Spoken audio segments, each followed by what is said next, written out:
Hello everybody! How great to be together again for another Acorns Bible story. I hope you've had a really good Easter time.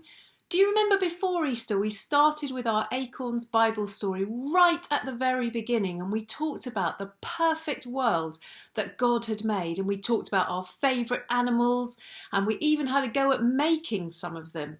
And I made my favourite animal. Do you remember what it was? A giraffe! I wonder what yours was and if you managed to make one out of something amazing. Do you know what? Today's Bible story, the next one in the Bible, actually reminds me about Easter.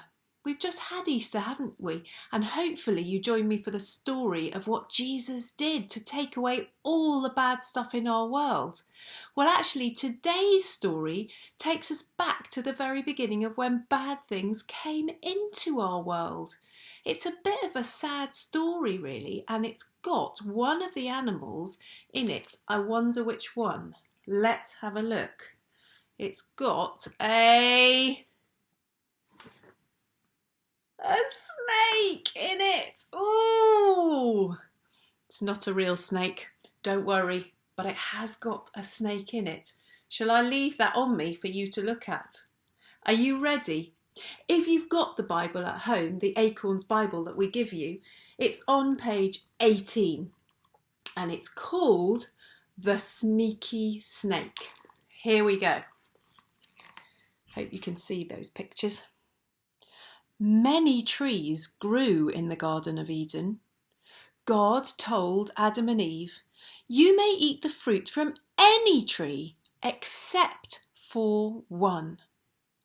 Never eat the fruit from the tree of the knowledge of good and evil."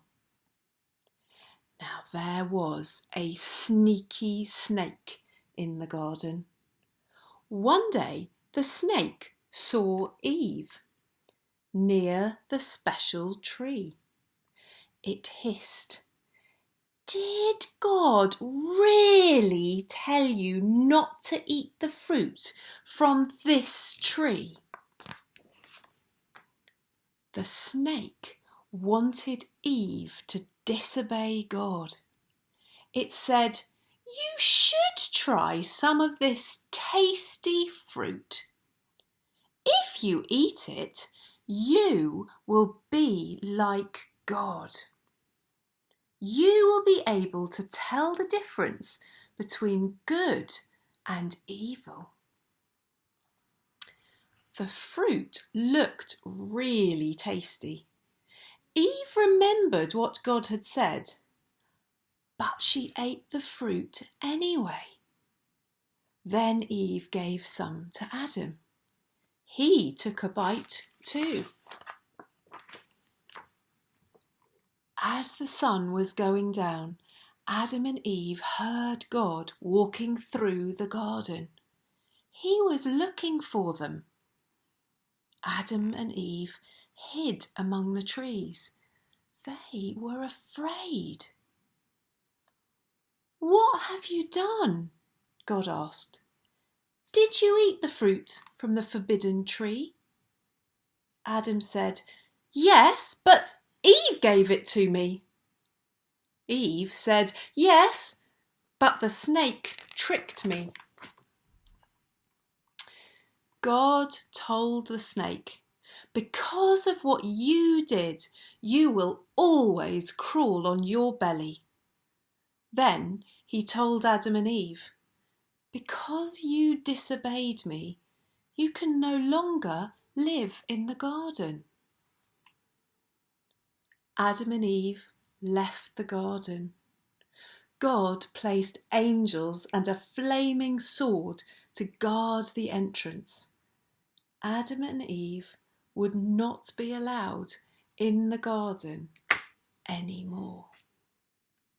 That is a sad bit of the story, isn't it?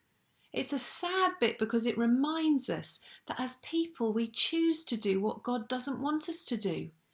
I wonder if there's something you've done this week that hasn't been a good choice. I've done some things this week that haven't been a good choice. I think maybe I got cross with someone that I didn't really need to be cross with. I was a bit grumpy.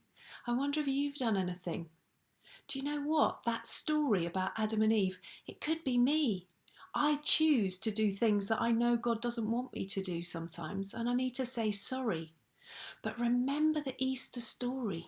God had a plan right from the beginning to help us be friends with him again, to mean that all the bad things in our world and the choices that we make that are wrong can be taken away because of what Jesus did on the cross. So today's story reminds us when the bad things came into this world and the bad choices that we make as people. And to help us remember about that story, I wondered if you would like to make something this week if you wanted to. So I found an old sock. I tell you a secret, it's not even my sock. It's my husband's sock. I wonder if he'll miss it. I've taken this stripy sock and I'm going to make something out of it. Guess what I'm going to make? I'm going to make a snake. I wonder how I'll do it. I think what I need to do is stuff it with something. I could stuff it with all sorts of things from around the house, couldn't I? Maybe some cotton wool or some paper, newspaper, all sorts of things that's squishy. And I'm going to squish it in. And then what I'm going to do is cut out a tongue bit. And I'm going to try and put it in there so it has a tongue that comes out. And then maybe I'll also try and make some eyes for it so it can be a snake that when I'm reading that Acorns Bible story again, I can use my own snake to tell the story. I wonder if you're going to do that too. Maybe next time we'll have a look together at what we made. Thank you for listening to this story. It's great to be with you always. And so I hope you have another good week at home. Stay safe, stay well, and I'll see you next time. Bye-bye.